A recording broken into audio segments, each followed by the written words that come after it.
Tapi yang tidak boleh dilarang adalah minum sedokan. Jadi kalau minum nah, bagaimana hasilnya?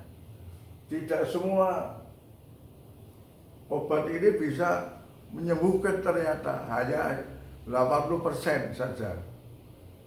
Pasien-pasien yang testosteronnya rendah ternyata nggak bisa bangun. Jadi kalau pasien testosteron rendah ya dengan obat-obat ini juga nggak mempan. Harus dinaikkan dulu testosteronnya. Testosteron itu normal kira-kira 3 nanogram sampai 10 nanogram per desiliter ya.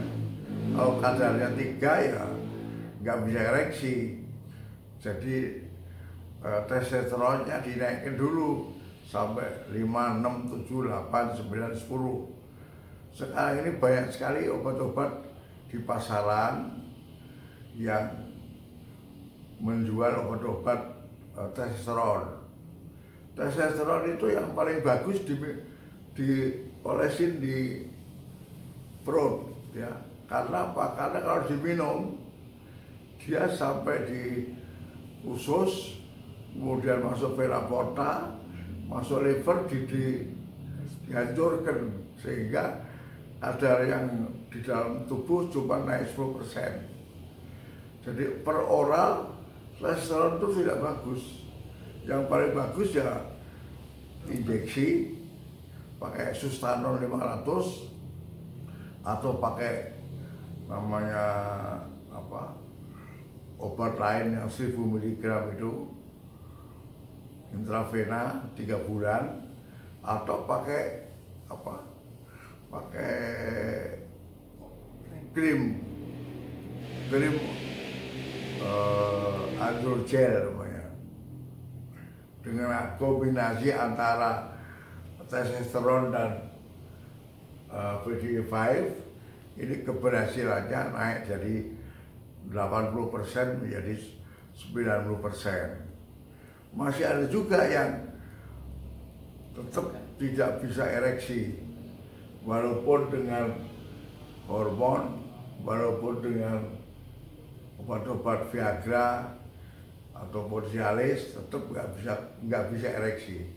Terapi ya kembali lagi tadi memakai protese yang paling bagus. Protese itu di Indonesia cara yang masak ya, karena harganya mahal. Harganya itu satu pasang itu kira-kira $10.000.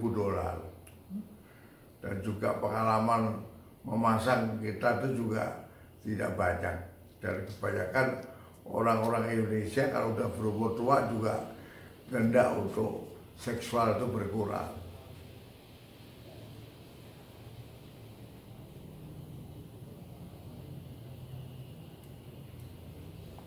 Jadi inilah kira-kira pengobatan disfungsi ereksi itu. Jadi sekali lagi ada namanya libido berkurang, dengan hormon testosteron akan naik, ereksi berkurang. Ereksi itu bisa diukur dengan IAEF, indeks ereksi 1 sampai 5.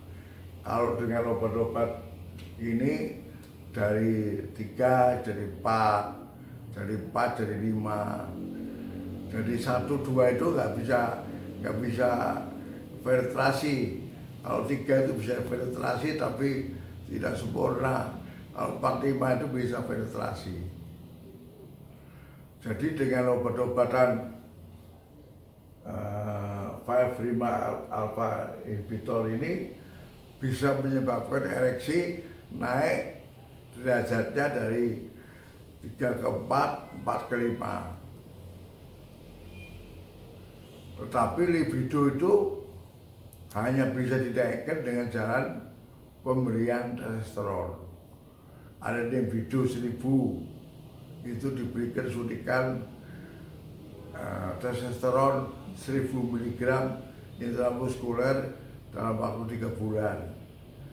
Ada lagi yang namanya Sustanon 220 itu untuk 3 minggu. Ada lagi yang harian diuresin. Yang bagus yang mana?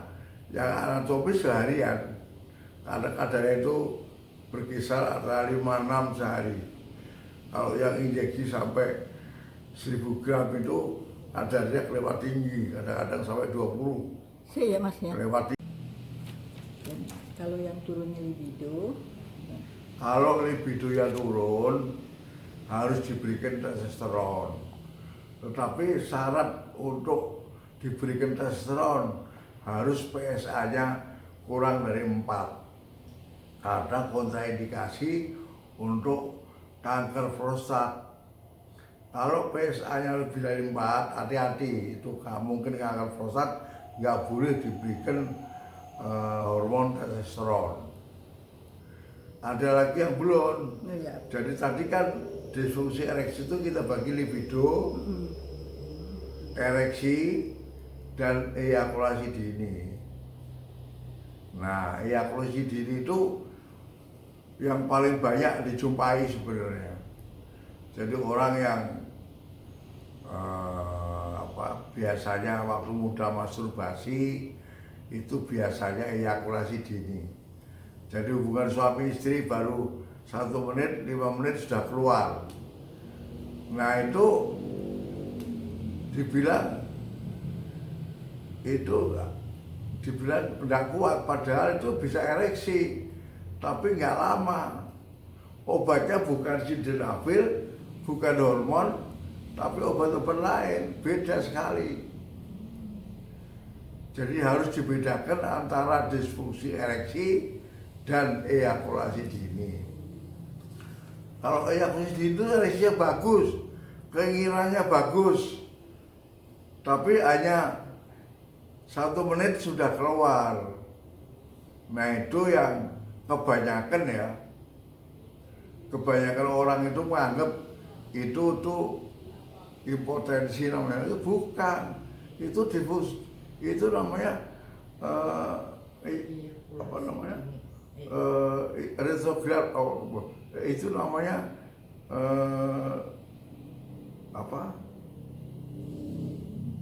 ejakulasi dini.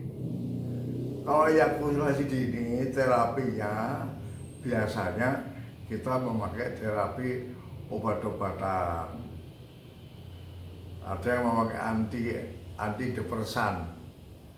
Dengan obat-obatan antidepresan banyak sih obat-obatan. Ada yang pakai tisu magic, tapi tisu magic itu baal, penisnya baal, sehingga ya hubungan suami istri tapi ereksinya lama tapi nggak ada rasanya. Itu tisu magic. Umumnya banyak orang tahunya tisu magic. Nah, obat yang sebenarnya ada, yaitu dengan jalan memberikan antidepresan. Dengan antidepresan, tetapi ada side effect-nya juga itu antidepresan. Karena apa? Karena seksual intercourse itu pada wanita dan laki-laki itu berbeda. Wanita biasanya perlu pemanasan dulu seberapa jam. Baru setelah itu penetrasi seberapa jam, baru terjadi ejakulasi. Sementara laki-laki maunya cepet-cepet dan 1-2 menit keluar. Itu yang menyebabkan mengapa banyak wanita yang tidak bisa mengalami orgasme. Laki-lakinya hanya 5 menit sudah keluar, wanitanya seberapa jam baru keluar. Itu yang sering terjadi ketidakpuasannya di situ sebenarnya. Makanya orang berusaha untuk membesarkan penis, memberikan suntikan, itu malah merusak. Itu tidak memperbaiki. Memberikan suntikan orang bilang silikon ke penis itu merusak.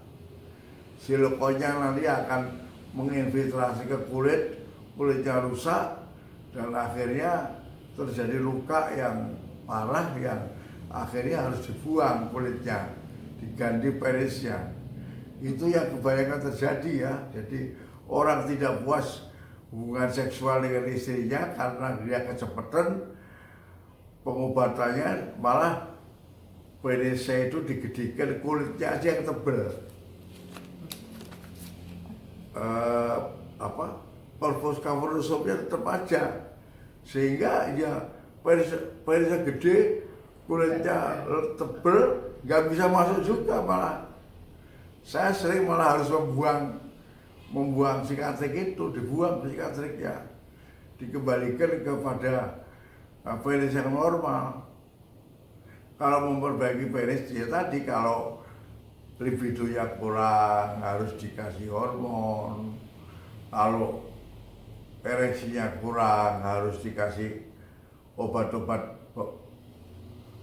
lima-alfa reduktase inhibitor seperti Viagra.